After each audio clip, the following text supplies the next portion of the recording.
Subscribe to our YouTube channel and press the bell icon to get the latest updates.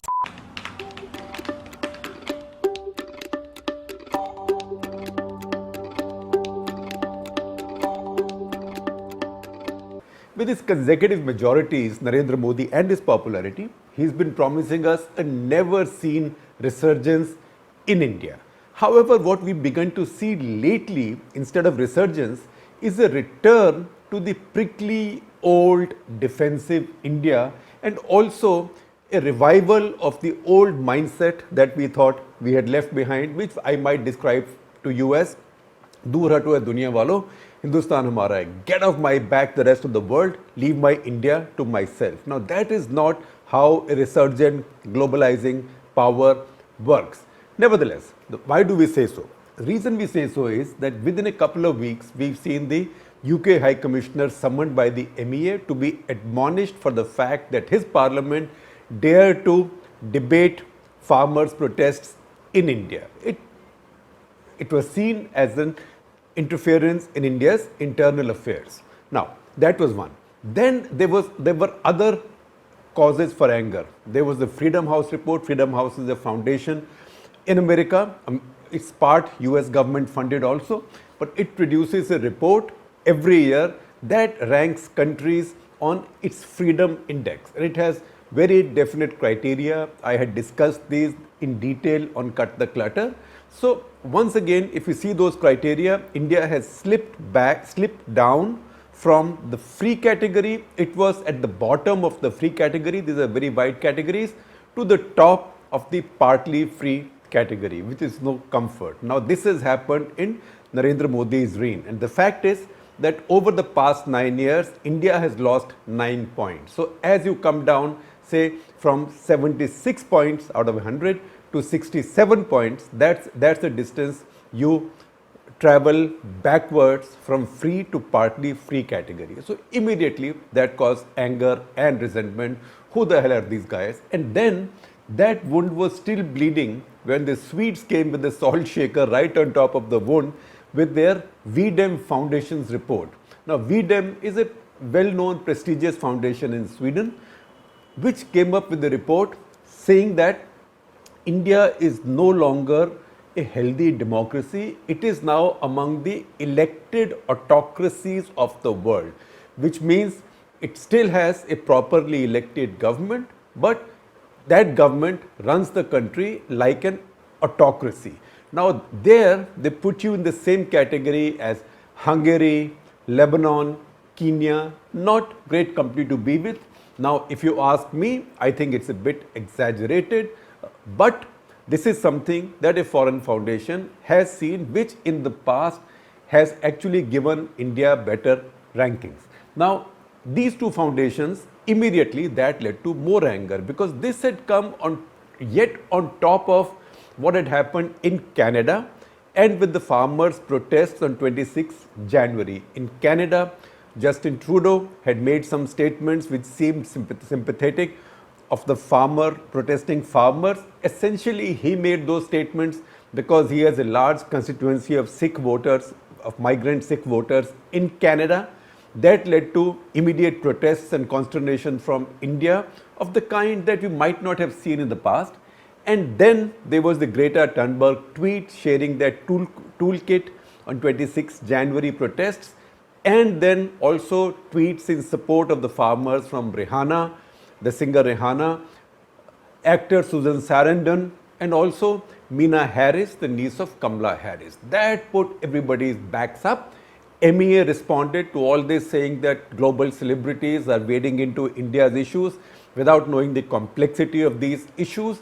So you see all this, the return of a protesting, angry India. Now, what were the reasons given for this anger? One was, who the hell are these foreigners? Why should we care? What do they know about India? Their methodology is all wrong. They are all biased. Now, it is possible that all of this is true, but let us see how does this stand up to the test of facts. Now, first of all, anything that's foreign doesn't mean it's hostile to India. Today you have a situation where America is a is described as a natural strategic ally by both countries. Today is also a situation when we have formally and knowingly walked into what is obviously and most certainly a security alliance. It's not the Asian NATO, but it's a security alliance. That is the Quad with America, Australia and Japan, something that I keep describing in Cut the Clutter as the Chin Pidit Samaj. So this Chin Pidit Samaj we have joined in, it's a strategic grouping. So America is a friend, Western countries are now India's friends.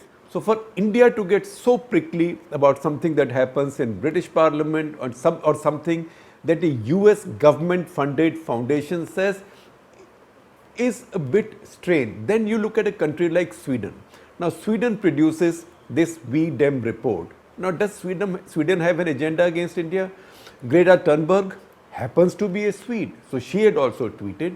But between that tweet and this V-Dem report, the Prime Ministers of Sweden and India have had a very happy, friendly conversation. In fact, after that, MEA or somebody in MEA had also let this drop that Greta Thunberg's statements were not an issue in the bilateral relations between India and Sweden. So far, so good. But here I am, I'm giving you a conspiracy theory. If you really want to say how evil Sweden is, so you could say, first of all, Greta Thunberg waded into Indian troubles. Second, this V-Dem report saying under Narendra Modi's watch, freedoms have come down so much in India that it has ceased to be an electoral democracy. It is an elected autocracy. And third, Scania, the bus maker, is also a Swedish firm. They have now come up with this internal inquiry that asserts or that claims or alleges that several of their own executives paid Indian politicians, which would then imply BJP politicians in most of the cases. Now, I have to be careful and I have to underline that this is a joke. I don't mean this seriously to be a conspiracy theory. These days, when it's very dangerous to be subtle with folded hands, I am reminding you that this is a joke before somebody takes it seriously. But I am also using this to make the point that it was the same Swedes who sold the Bofors gun to India for profit, obviously, but it was their own inquiry that revealed that Bofors had apparently paid illegal commissions in India. So they got their company caught and they got their own deal going ahead sabotaged. So these are countries with their democracies, with their systems and institutions. They don't have control over everything that goes on. So when the same Swedish system brought down Rajiv Gandhi and destroyed Congress party forever, Congress hasn't got a majority since then. 84, the Congress got 413. The highest it's got after that is about 200 something, but 200 lower, very low 200s, but not more than that. Bofors and the Swedish system had a lot to do with it. Swedish NGOs, Swedish media and Swedish investigators. Now again to say that what business do all these people have to interfere in our internal affairs? That's a quaint notion because that also fails the test of facts. Because when the same foundations, the same countries, the same organizations say good things about India, we celebrate. So every year India goes up in ease of doing business rankings. Ease of doing business rankings run by the World Bank.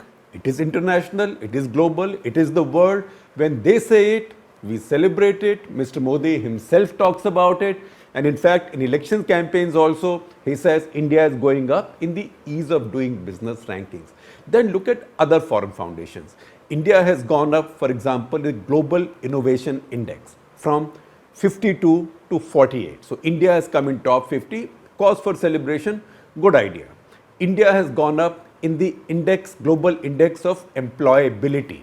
That means a country where people want to be employed. There India has gone up from 22 to 15. Again, a big improvement that is being celebrated. So if you celebrate what is good news for you, you also have to face what is criticism for you. Because just because people are critical of you doesn't mean they are ganging up on you. It can mean that when you do something right, they say this is good.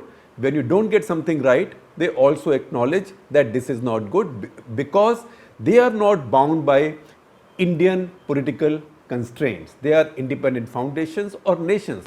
Now you might say, you can say foundations have motives, but I told you that when global foundations give India praise, IMF, and IMF says India's growth will be this much, which may be higher than the estimates in India, we applaud. When any of the global rating agencies or global brokerages says that India's growth will be higher than what we imagine here, or that we are being too conservative, we celebrate. So once again, you can't take the good news and toss the bad news. Now the foreign countries, which foreign country wants to gang up on India with whom? When our Prime Minister gets honors from foreign countries, we are very happy, and I have a list of these honors for you. Donald Trump, the President of the US, last December honored our Prime Minister Narendra Modi with the Legion of Merit Award for deepening the strategic partnership with US and also playing a key role in the Quad. That was celebrated by everybody, including Mr. Modi. Then you count more, and Donald Trump is the President of America, and it's the US government which part funds Freedom House. So today, then you can't celebrate the fact that the President of the US gives you a big award, but at the same time dismiss the Freedom House saying that they are US government funded, because US government can either be your friend or enemy. It cannot be both, and it cannot change seasonally from week to week. Then you look at some other foreign awards. If you look at foreign governments, so there is from Saudi Arabia, Order of Abdul Aziz Al Saud, the highest national award in that country, as in other countries. Grand Collar of the State of Palestine, the highest national award in Palestine. From Afghanistan, State Order of Ghazi Amanullah Khan. From UAE, Order of Zayed. From Maldives, Order of Distinguished Rule of Nishan Izzuddin. And from Russia, Order of St. Andrews, and so on. This is not a definitive list. So each one of these awards is celebrated. In fact, Mr. Modi, in his speech on Ramlila Maidan before Delhi elections, had said that how can I be accused of being anti-Muslim? This is when the CAA agitation is going on. How can I be called anti-Muslim when all these Islamic countries are giving me their topmost awards? So when you get good news, it's good news.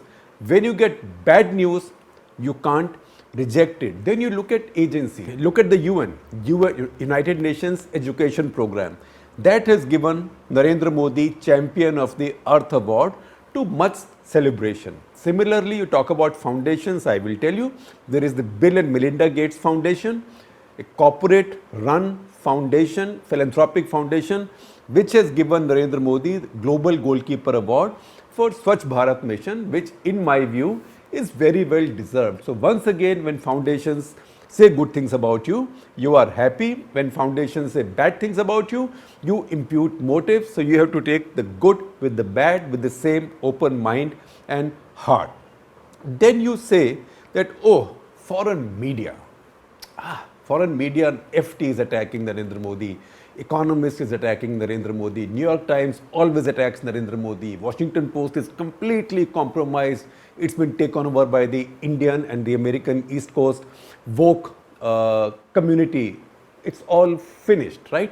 Time magazine ran that cover article by Atish Tasir.